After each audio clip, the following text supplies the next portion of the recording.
para sa sarili ninyo na ang dami nating mga biktima ng bagyo, ng baha, at iba pang mga kalamidad sa ating bansa? Matatanggap ba yan ng pangkaraniwan na taong bayan? Yan ang pagtatanong. Bakit ngayon ako ang Kini-question. Yeah, you are forcing me to defend myself against all of these idiotic questions that are mainly sourced over your own ignorance, either of the law or of my personal history with the spending of people's money. Now, paano actually distribute these savings given that it was done many years back and you yourself had received them? There was nothing wrong at the start. Para itong retirement bonus or pabaon sa armed forces, maliit lang yan noon. Pinatanong ko ng bago pa akong senador. Magkano ba yan? Years. Plus, ngayon, 2 million na. Kasi hindi lang 1.6 million pinaghatian niya. Pati bawat senador, merong 250,000.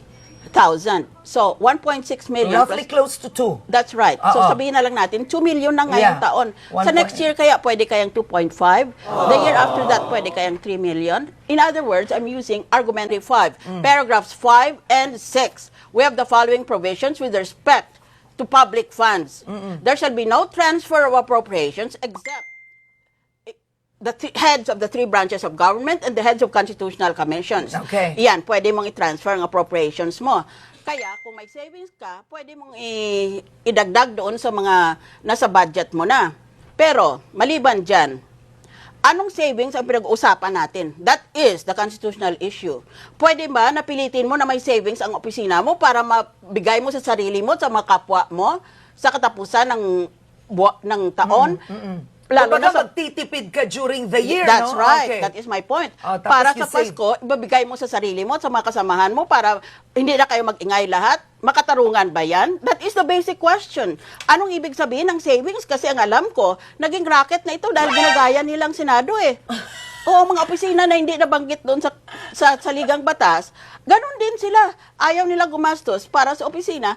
That's what I call forced savings para pag Pasko, gayahin nilang Senado at pamigay nila sa sarili nila. Yun nga nangyayari. Makatarungan ba yan? So, answer me. That's with respect to paragraph 5. With respect to paragraph 6, nakalagay, discretionary funds shall be spent for public purposes.